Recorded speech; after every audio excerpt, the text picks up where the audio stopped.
got a moon that's full and a dance floor made of grass. Your blue eyes make me wanna make this evening last. Put on an old song, put on that new dress. Tomorrow's coming but it ain't here yet. We got stars outside. I want you to know na ang pagpalangga ko sa inyo, hindi lang siya saya na or sa buwas, sa kasakitan at sa kasagyaan. I'll try my best na patunayan ang pagpalangga sa inyo. So lose your shoes and dance with me, dance with me, dance with me tonight. Dance with me tonight. Han, I love you. Masasabi ko, salamat sa Lord na salamat sa blessings na ginhatag niya. Salamat kay palangga mo ako. Mapalanggaon ko man ikaw, hasta na lang. And it feels just right.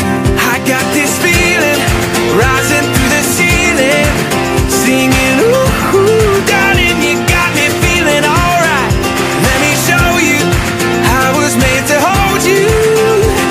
So lose your shoes and dance with me, dance with me, dance with me tonight. Dance with me tonight.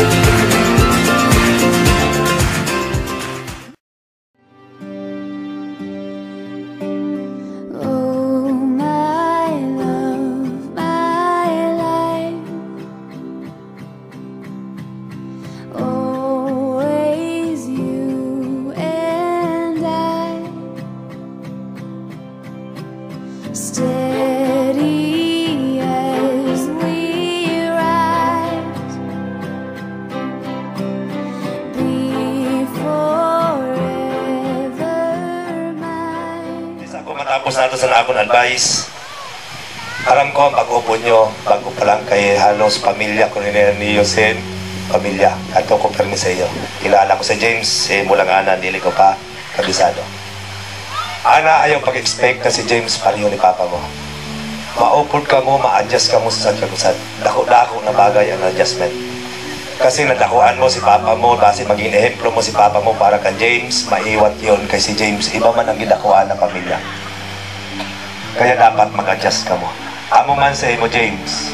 Aram ko ali si Mama mo, mong ginadakuan mo, mabuot, ana, nakikita mo, ang perfecto na Iloy, perfecto na kumahe, base gina-expect ko kanana. Dili sugad sila, kaya na ka mo mag-upod na duha, dapat mag-adjust ka mo. Kaya sabi ko gani, base sa experience namon, ang pag-adjust namon ni Mrs. umabot kami hanggang 5 years. Kasi iba na pamilya ang amon gindakuan. Maupod ka mo yan na, panghabang buhay na natin sumpaan. Hopefully, pag-upod nyo, kitaon nyo, ano sa tiyagusan, bilang iba na tao liban sa iyo pamilya. Amo ang gina-expect ko sa iyo.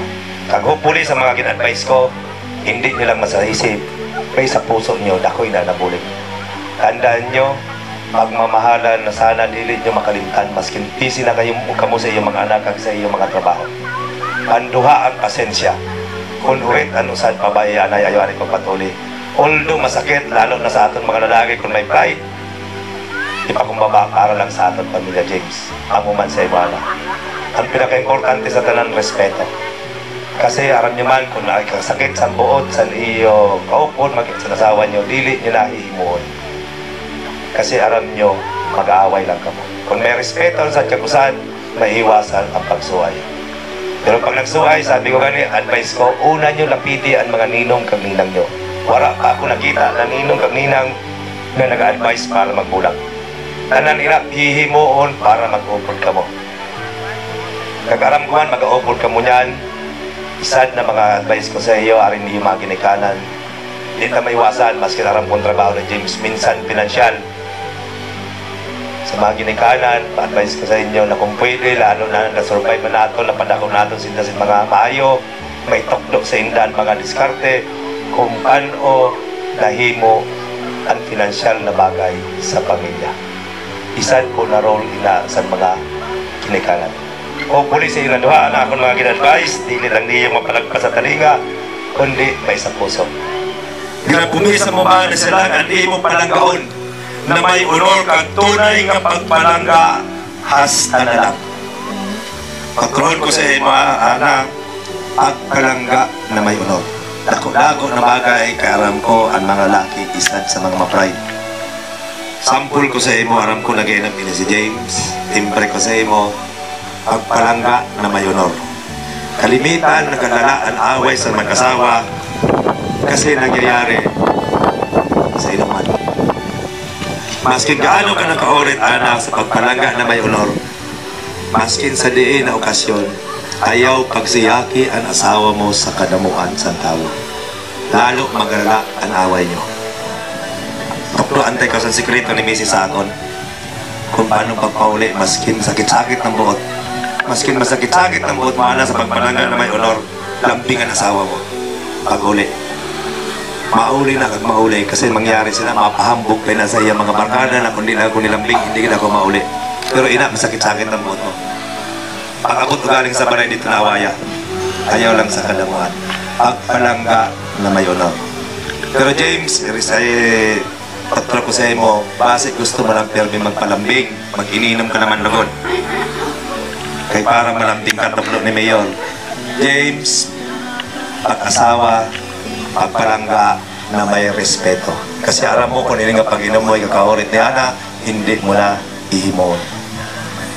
So far sa tanong mga gina-advise ko sa inyo, sana mapangatawanan nyo. Hindi masunod natin ang pinaka-finale sa wedding. Ini pangako nyo ni si San Kibusan.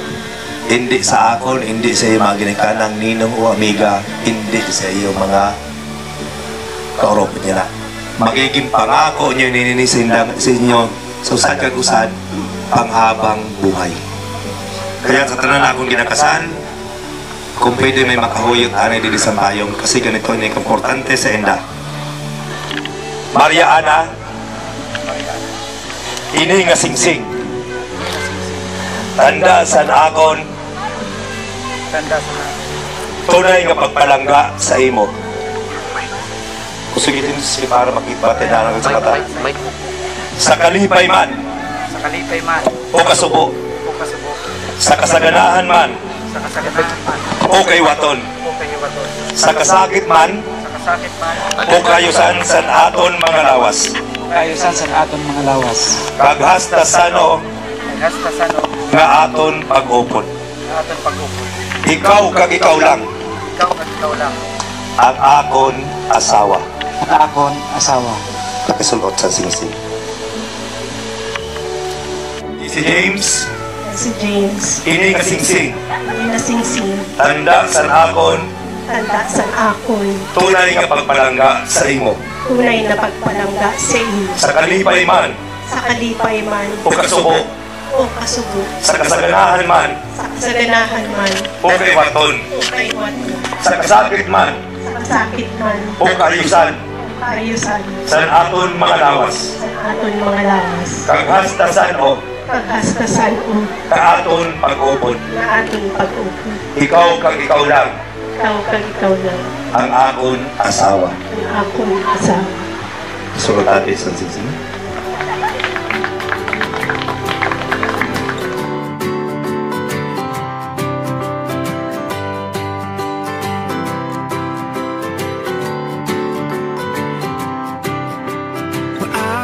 Fall in love, I really wanna fall in love with the birds and the flowers of some kind of power on me. And I wanna hold your hand like no one's ever held your hand. And we won't need a plan when all our tomorrows are free. So look at me dear, I'm being sincere.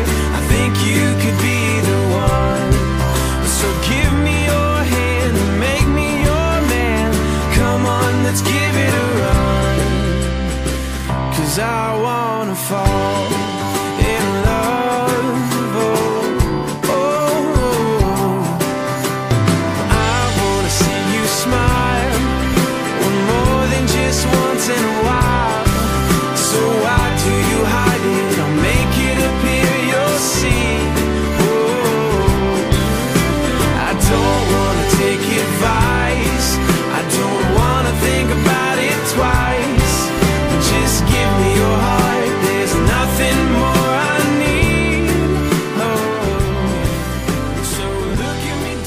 of food and drinks here today, we remove any physical and spiritual impurities from them. Cleanse them from all evil. Turn all evil into light today. Let us not hear anything bad from today.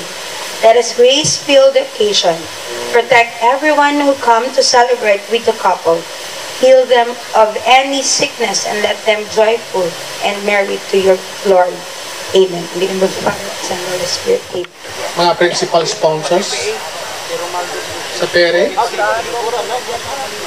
sa mga bisita, lalo na itong mga halik sa harayo na lugar. Welcome sa nina kagabihon sa kasal ni Anaan at ni James. Hindi ko man aram na kugalian ma-opening ko. Yan ang lakaw din sabihin. Anyway, Boy Scout kita, dapat laging handa. When I was informed of the wedding, aram naman ninyo na sa ngaga na ako yan ang nakasign. Sabi ko, parayo na naman sa biyahe. Parang man akong driver. It happens na last 25, staff conference namin sa Sorsogon. So, nakadiretso ako pa agad. So, yan ang nagagabihon. Hindi ko man aram ko na naman sasabihin ko. Basta, i-welcome ko daw si James sa pamilya namon. Kag si Anang, i-welcome din sa pamilyang Bacolod. Kung pilang ang pamilya sa Naginaldo, so far, sa Masbate, dahil isab lang kami na pamilya. Tapos, kukuntipan mga anak. Ako lang so far, ang damon anak. Ito akong 5. Hindi ko alam kung madadagdagan pa. Kaya pa-retire naman ako. I am now 64, running to 65 this coming December. Pero ang masasabi ko kan James, first na na-meet ko si James last December na nagkaroon kami ng outing dito sa Shaira, dito sa kabila. Na-meet ko si James. Pakilala siya sa akin yan, sabi ko, ay na klase na lalaki. Good evening. More of formally welcoming all of you na lang since sabi na ni Papa ang mga advices niya and ang pag-welcome niya kay Kuya James. So, without further ado, and on behalf of the couple, we would like to thank all of those who traveled from Manila, Sorsogon, from different parts of Masbate, and of course, those who were more than willing to adjust their time despite the circumstances that happened. So, let's now start and celebrate the union of Ate Ann and Kuya James. Let's celebrate the union of Mr. and Mrs. Bacolod tonight. Let's have fun and enjoy the night. Thank you.